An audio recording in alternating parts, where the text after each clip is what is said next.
Monsieur le Président, merci encore une fois de m'avoir donné l'occasion de m'adresser à la Chambre au sujet d'un débat annuel aussi important. Je voudrais aussi faire quelques commentaires après avoir écouté le discours de l'honorable ministre Kalichun, qui m'a choqué par son manque de réalité et qu'il est coupé de la réalité quand je me demande en l'écoutant s'il a été dans une pharmacie, des supermarchés, dans des quincailleries pour voir quels sont les prix des articles qui sont vendus et quelle est le marge d'augmentation qu'on a eu depuis que ce gouvernement a été au pouvoir. Il m'a aussi été très embarrassé de l'entendre la façon dont il a adressé ses remarques à l'ancien ministre des Finances, Ramasitanen, et il s'est permis de faire des attaques de bas étage à son encontre. Et c'est triste et dégoûtant venant de quelqu'un qui a de grandes aspirations politiques. Il me semble qu'il a eu une obsession, et il regarde que dans le rétroviseur, une obsession avec le leader du Parti travailliste, Navin Ramgoolam, une obsession qui me demande s'il lui manque ou le docteur Navin Ramgoolam lui hante, tant qu'il lui a parlé pendant son discours. Mr. Speaker, sir, let's make no mistake that COVID-19 and the war in Ukraine have not helped, but our economy was really in a bad shape, and Mauritius entered the crisis with an already high public sector growth debt coupled with a low economic growth. Nous avons ballotté comme un bateau dans une tempête avant la crise, et maintenant, face à la fureur de la guerre en Ukraine et le Covid-19, nous ressemblons impuissants à générer des idées nouvelles et des politiques émergentes pour renforcer l'économie assiégée. Mr. Speaker, sir, the Honourable Finance Minister uses unconventional methods to convince the population that his budget is with the people, manipulating figures of our gross national debt, making close, which is in truth close to 105%, according to some experts, telling us a lower inflation rate, despite the figures expected by most financial institutions are much higher, and the surprisingly expected high growth rate form part of a well-designed smokescreen to deceive the population. Mr. Speaker, sir, the government amended the law governing the central bank to allow a range of unconventional financing measures, among others a grant of 60 billion rupees to the MIC and generating revenue from the withdrawals of quasi-corporations such as the STC, CAB, and the Ports Authority.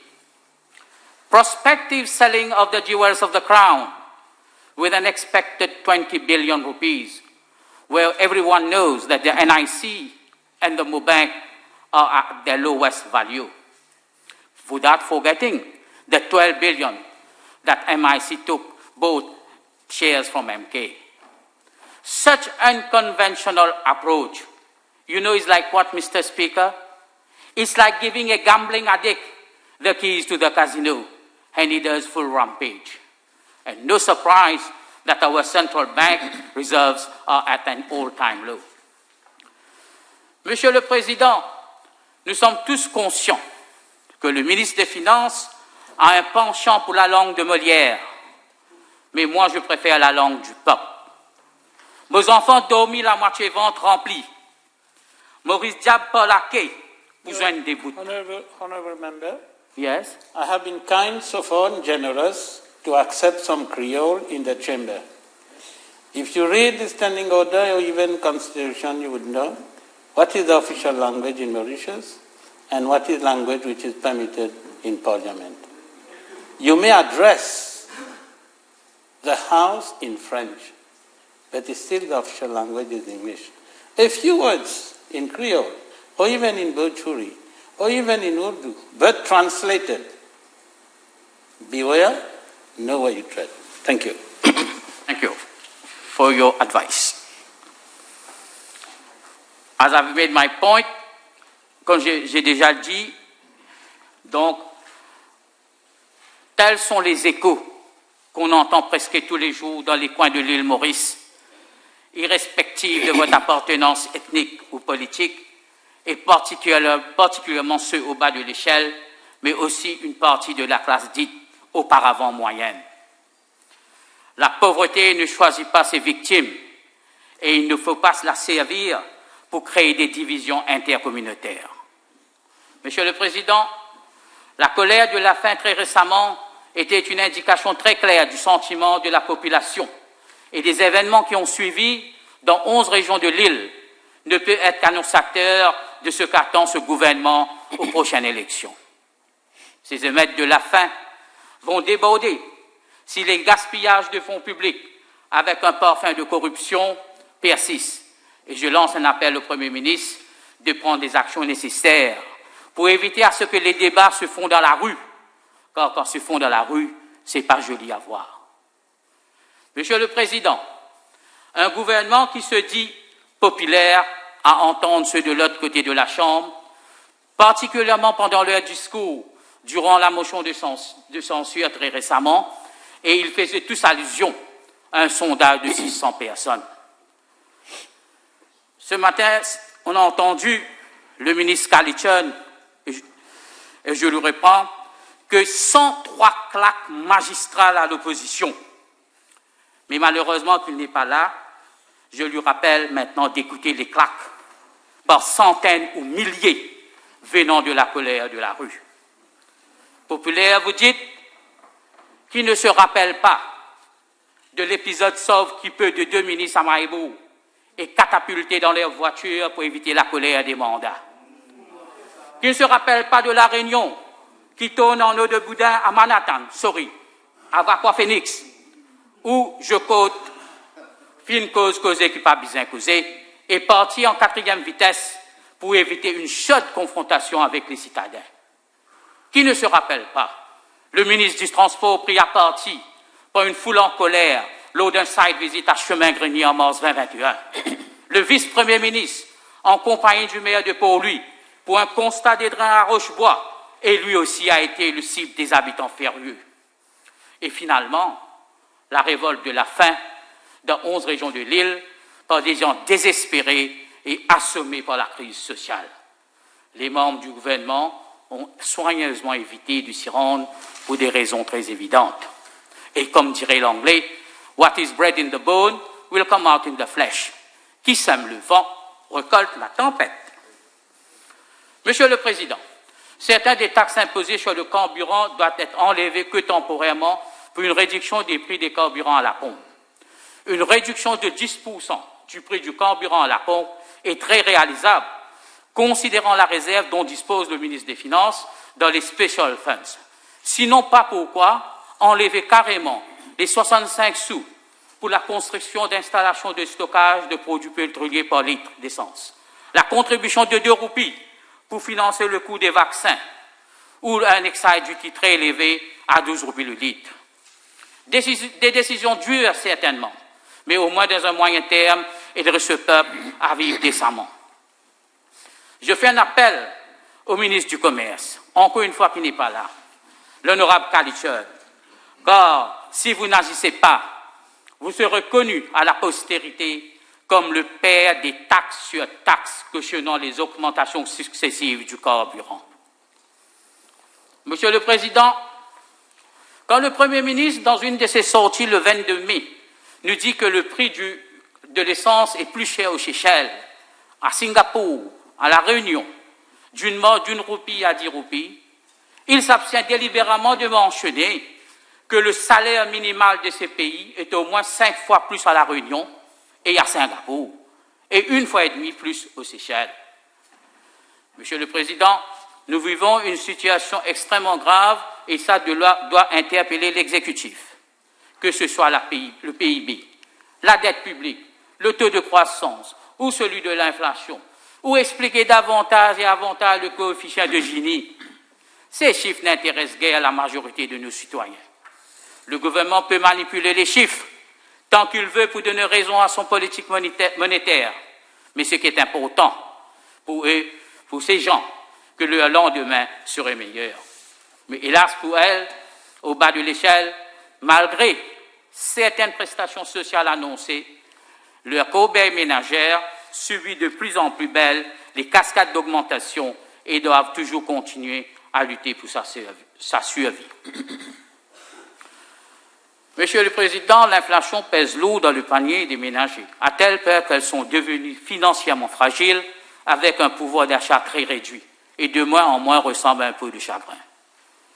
Le gouvernement, par le truchement du Premier ministre, qui, selon le budget, va présider plusieurs comités, croit-il vraiment que 1000 roupies, 33 roupies par jour, accordées à un salaire de moins de 50 000 roupies, ou l'augmentation du pension de 1000 et de 1000 pour ceux au-dessus des 65 ans, peut honnêtement compenser la hausse du coût de la vie, sachant très bien la valeur réelle de notre roupie qui s'est dévaluée vis-à-vis des devises étrangères et un taux d'inflation en hausse continue. Et surtout, comme l'a dit le ministre lui-même, notre dépendance alimentaire est presque 75% de l'étranger. Monsieur le Président, j'accueille favorablement et certainement certaines des mesures à aider cette classe sociale, plus affectée par la crise.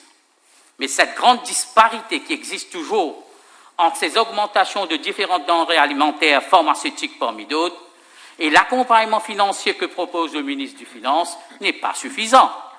Surtout que le pouvoir d'achat a baissé par au moins 25% et notre roupie s'est dépréciée vis-à-vis du dollar américain depuis 2015 par au moins 44%.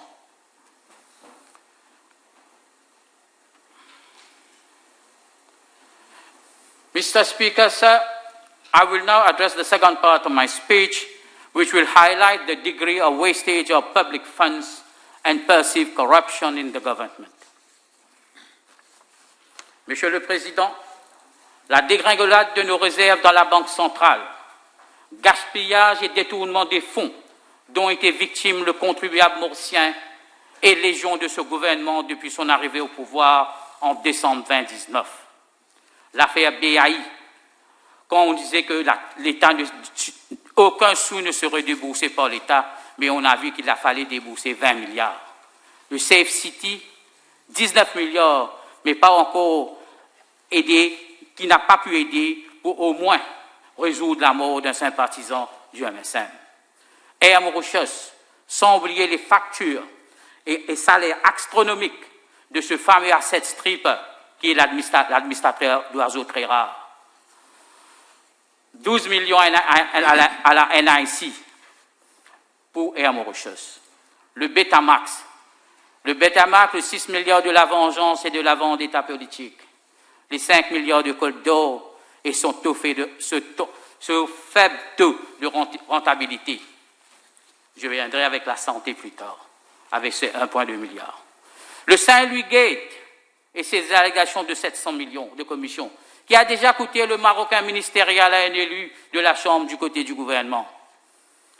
Les 500 millions payés pour les tablettes, mais jamais livrés par le ministère de l'Éducation. J'évite de manger d'autres pour ne pas forcer de partir plus tôt. Monsieur le Président, le MIC, 80 milliards à sa disposition et une grande opacité quant au déboursement de ces fonds. Et pire, le MIC a acheté des valeurs actives et a perdu 595 millions contre seulement 58 millions de profits.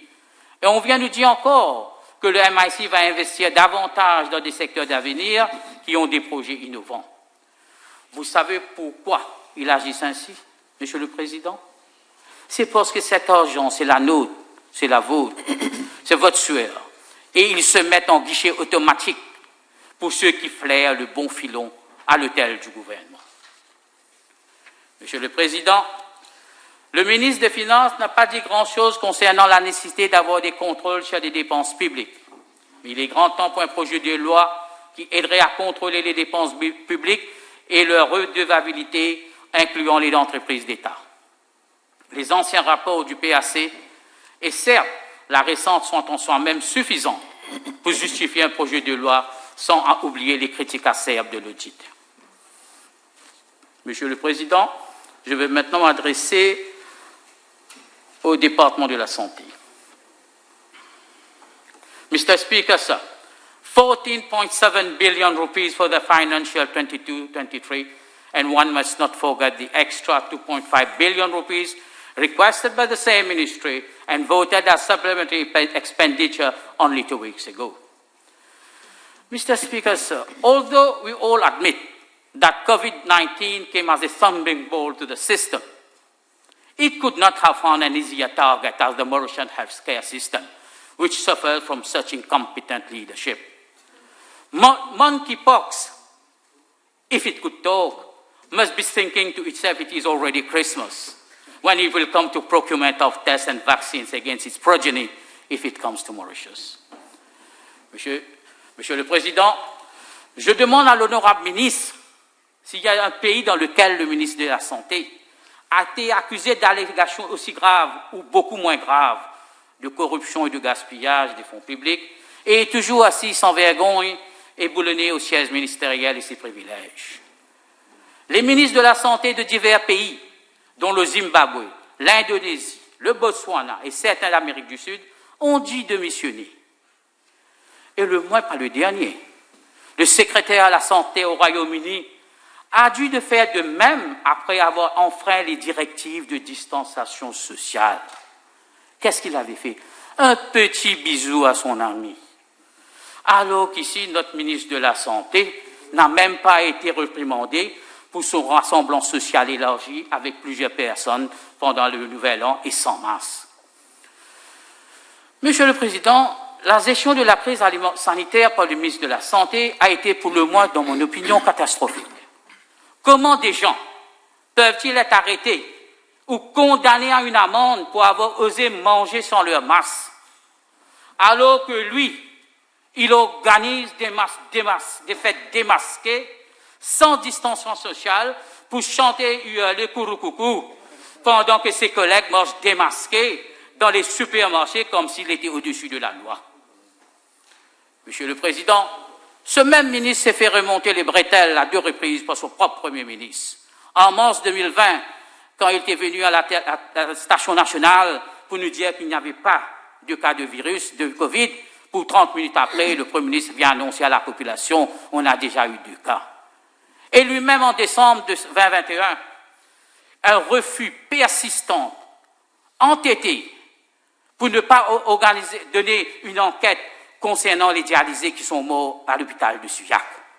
3 jours après le cabinet ministériel, il a dû accepter qu'un fact-finding committee doit être mis pour voir la lumière de ce qui s'est passé. Le départ en retraite forcé en 3e vitesse de son senior executive officer en dit beaucoup après l'éclatement de l'affaire Molnupiravir. N'oublions pas, en parenthèse, le refus de rendre public ce rapport. Parlant des dialyses, j'espère que le ministre de la Santé fera preuve de diligence pour proclamer l'article pertinent de la loi sur les tissus humains afin de fournir le cadre juridique pour le don d'organes à Maurice, ce qui marquera un grand pas dans les soins aux patients dialysés. Et Monsieur le Président, malgré que le Premier ministre ne lui a pas demandé de step down, il aurait dû, dans un sursaut d'orgueil et de son propre dignité, de le faire lui-même. Mais malheureusement, un tel gaspillage généralisé et continu des fonds publics dans son ministère est en fait glorifié par le grand chef des omelettes qui le loue comme le meilleur ministre de la Santé. Monsieur le Président, quelle que soit la façon dont vous regardez le récent scandale du Molnupiravir, le scandale du Molnupiravir pue dans les narines. Et ajoutez à cela un rapport d'audit accablant concernant les quarantaines et les fantomas qui étaient présents, mais et à l'exemple de certains qui s'en occupaient, et les 400 millions qui viennent d'être votés comme une lettre à la poste la semaine dernière, et aussi ce matin, 1 milliard fut voté pour les mêmes items. Monsieur le Président, la fourniture d'équipements et de médicaments représente un chiffre d'affaires de plus d'1 milliard de roupies par an, et alors que les freins et les contrepoids sont graduellement abandonnés, les vannes de corruption commencent à s'ouvrir et le pays se transforme en une mangeoire pour les petits copains.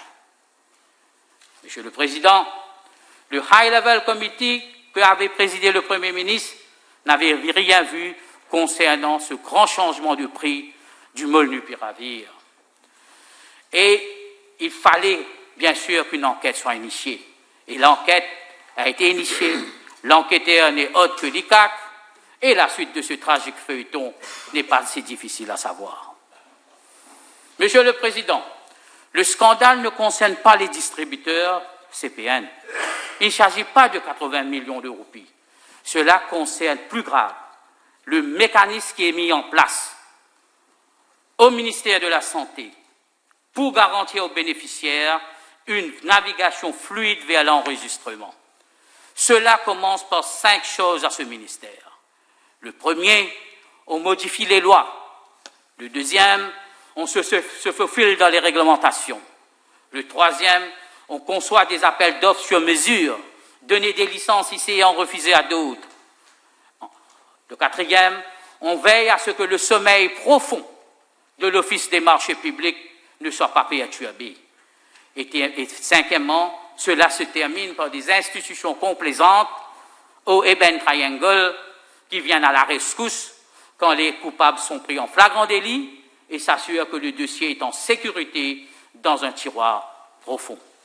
Cela, c'est une fourmilière grouillante de copains partageant des intérêts similaires. Kisnen, feu Kisnen, a donné un coup de pied dessus. Malheureusement, il n'est plus là pour raconter l'histoire. Monsieur le Président, aujourd'hui, ce même ministre va gérer 14,7 billions de roupies. Ça me fait peur quand même. Le budget de la santé ne fait point mention comment régler le problème de rupture de médicaments dans les pharmacies des hôpitaux, surtout ceux qui sont en grande demande, vu qu'on a un taux très élevé des maladies non transmissibles. Concernant des médicaments anticoagulants pour les patients cardiaques, les gouttes pour ceux qui ont des problèmes oculaires et d'autres plus légers, la toux normale. Monsieur le Président, le prix exorbitant de certains de ces médicaments et la hausse spirale des prix dans nos pharmacies, parfois aller même jusqu'à 80%, les rend inaccessibles aux personnes âgées et vulnérables de notre société. Si le regressive markup aiderait dans une certaine mesure à contrôler le prix de certains médicaments, il serait souhaitable que le concept d'un pharmacode, comme l'avait préconisé le Parti travailliste auparavant, soit considéré et appliqué pour venir en aide à ceux qui en ont plus besoin. Monsieur le Président, référant au discours du budget de l'année dernière où 1 billion de roupies fut alloué pour la production locale des vaccins et des médicaments, seulement 100 millions ont été déboursés et le reste est retourné au war chest. Du retard, toujours du retard. Et l'Afrique se positionne déjà en pleine ébullition et c'est que 3 juin, même pas 10 jours, 4 jours avant la publication du budget, qu'un comité ministériel présidé par le Premier ministre pour accélérer son décollage. Le Sénégal, la Rwanda, l'Afrique du Sud accueillent déjà la venue de Moderna et Pfizer pour la production des vaccins. Monsieur le Président, le budget de la santé fait mention à la modernisation des infrastructures et logistiques de santé, 2,5 milliards. L'apport logistique et infrastructurel est nul sans doute et nul doute important dans l'avènement d'un service de qualité. Mais ce qui est plus important, c'est que le niveau de soins qui sont administrés aux patients et donc la formation de nos jeunes médecins, spécialistes ou le corps paramédical, infirmiers, eux, ils n'ont eu aucune considération dans ce budget, car des sessions de formation d'outre-mer est hautement demandées et cela n'est pas à la portée de tous. Un budget spécifique aurait dû être alloué uniquement pour la formation médicale. C'est ainsi que la qualité des soins pourvus sera améliorée. Monsieur le Président, tout en espérant qu'il y aura des changements, l'allocation des bourses de spécialisation médicale engendre souvent des frustrations, car trop souvent les plus qualifiés et expériencés sont mis à l'écart au profit de certains protégés, qui, au retour de leur spécialité ou subspécialité, la limitation de leurs aptitudes et connaissances sont trop évidentes. La sélection des bourses devrait être plus transparente. Garder des postes vacants indéfiniment en attendant qu'un protégé ait complété son cycle d'études ou de spécialisation pour être de retour à Maurice est très malhonnête et injuste envers ceux compétents, qualifiés à Maurice qui aspirent de travailler pour l'État. Je fais référence pour un seul exemple, le département d'ophtalmologie. Monsieur le Président, je prends un sujet qui m'est très cher et que j'ai quand même une bonne aptitude professionnelle, les cliniques de fertilité. Le désir de devenir mère ne peut être égalé par aucune autre réalisation tangible dans la vie. Mais malheureusement, certaines ne réussissent pas. Cependant, il est le devoir de tout gouvernement bienveillant, en particulier envers toutes ces femmes, de veiller à ce que les dernières techniques et installations de traitement soient disponibles gratuitement dans le service public. Monsieur le Président, le ministre croit-il vraiment, avec une allocation de 15 millions dans 4 hôpitaux régionaux, le faisant 3,5 millions par hôpital, qu'il va pouvoir instituer des fertility clinics de haute gamme? Ou c'est une blague? C'est grossièrement irrespectueux envers les futures mères en herbe, en leur donnant un sentiment de faux espoir, parce que moi, en tant que professionnel de santé dans ce domaine, je peux assurer à la Chambre qu'un 6 maigre-chiffre ne peut même pas acheter un appareil de dernier cri d'ultrason de 4 dimensions et oublier la logistique exclusive nécessaire à la mise en place d'une unité de fécondation appropriée. Monsieur le Président, le professionnel sous-spécialisé nécessaire dans ce domaine et les médicaments très coûteux ont nécessairement un coût. Une seule unité concentrer les fonds pour aider la femme mauricienne qui ne peut se payer ce service privé pour pouvoir concevoir sera plus envisageable dans un moyen terme. Je lui donne quand même un petit guide. Il y a une unité de fertilité qui est déjà en vente à Maurice. Mais de grâce, ne le fais pas le mettre point bis. Monsieur le Président, si vraiment ce gouvernement veut venir en aide à ces femmes qui souffrent en silence, mettez votre égo de côté et mettez en sentier ce que le programme électoral 2014 du Parti travailliste avait préconisé. Un hôpital spécialisé pour les femmes. Il ne faut pas rire. Ces femmes sont infertiles. Elles attendent de l'aide de vous. Il ne faut pas rire, monsieur, parce que vous avez des enfants. C'est pourquoi vous riez. Hein? C'est pourquoi vous le faites. Un hôpital spécialisé pour les femmes et cette unité d'assister ces dames qui éprouvent des difficultés à concevoir, y trouvera sa place. C'était là la vision de notre leader du parti. Cessez avec les effets d'annonce. Sinon, je vous dis, de l'autre côté de la Chambre, les larmes de ces femmes vous entreront à jamais. Monsieur le Président, il n'est un secret pour personne que nous avons une population vieillissante. 1,5 milliard d'euros pour la construction et rénovation de nouveaux hôpitaux. Mais pourquoi la santé de nos aînés et pensionnés n'ont pas été considérés comme une priorité? Avec 20% de la population, avec 240 000 personnes âgées au-dessus de 60 ans, le gouvernement aurait dû venir de l'avant avec un hôpital gériatrique qui serait un atout formidable dans la dispensation des soins multidisciplinaires sous un seul toit à nos personnes âgées. Le War Chest qui contient presque une projection de 40 milliards, alors je fais un appel à considérer fortement ce projet au lieu d'investir dans un hippodrome pour satisfaire le grand donateur du MSM. Monsieur le Président, j'aborde le sujet négligence médicale. C'est un fait que nous avons besoin de médecins avec une formation spécialisée la nuit, puis une attention immédiate aux patients très malades pour éviter le retard dans le diagnostic, puis une intervention immédiate et rapide, en particulier dans les spécialités à haut risque telles que l'obstétrique, la gynécologie, l'anesthésie et la pédiatrie. Mais il est tout aussi vrai, Monsieur le ministre, que de nombreuses preuves viennent sur votre table à la suite de services médicaux fournis pendant les heures du travail du jour. Donc l'introduction d'un middle grade docteur de ces spécialités à risque aiderait beaucoup à améliorer le service.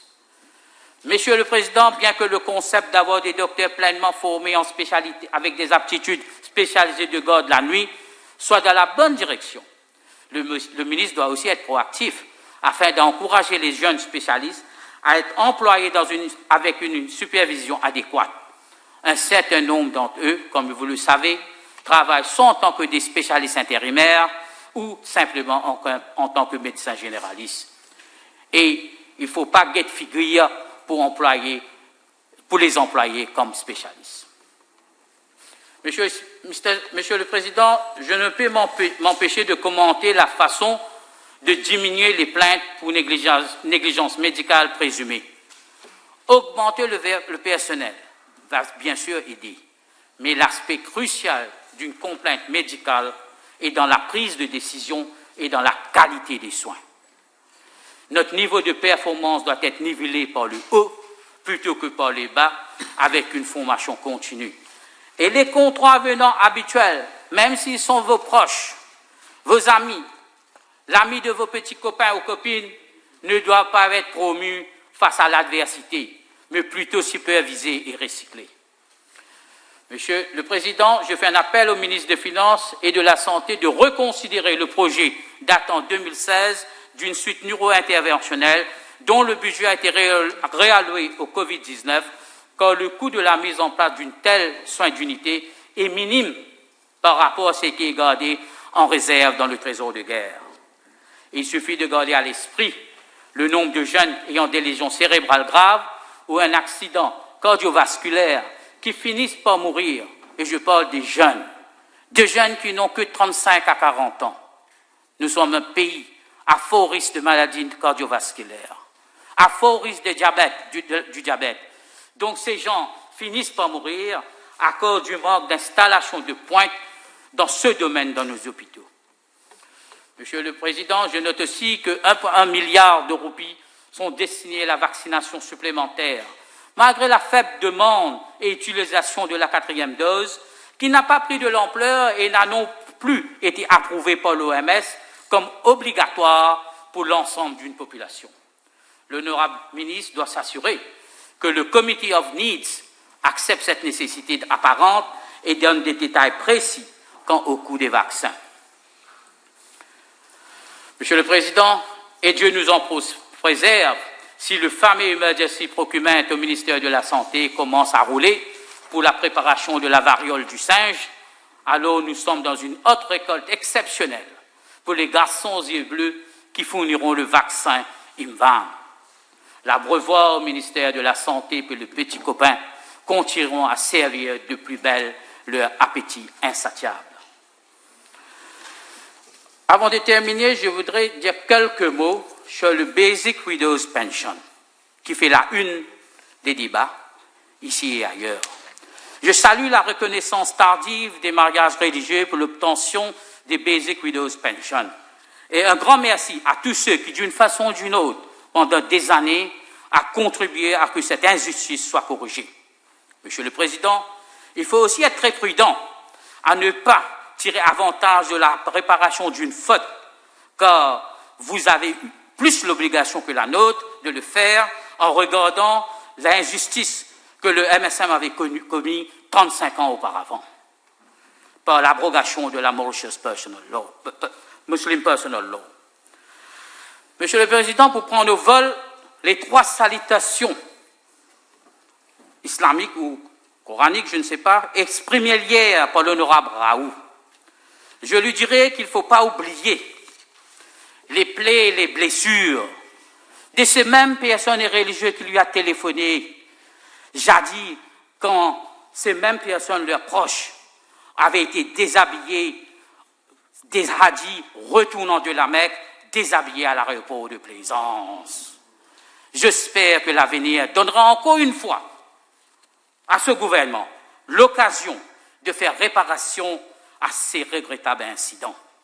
Il faut être modeste dans toute action de réparation de faute. Pour terminer, Monsieur le Président, il y a plus de mérite d'accepter qu'on a tort que de dire que tout le monde fauté. Ce gouvernement et ses pairs croient que le progrès se trouve uniquement dans le béton. Mes amis de l'autre côté de la Chambre, le progrès n'est pas dans le béton, c'est dans le cœur. To conclude, I will qualify this budget as a smokescreen budget with limited outreach to the very needy, while in small island Mauritius, hijackers of the coffers of the state in broad daylight get away with impunity. One must cut one's coat according to one's cloth, otherwise the covers of the state will be totally ransacked. I am done. Thank you.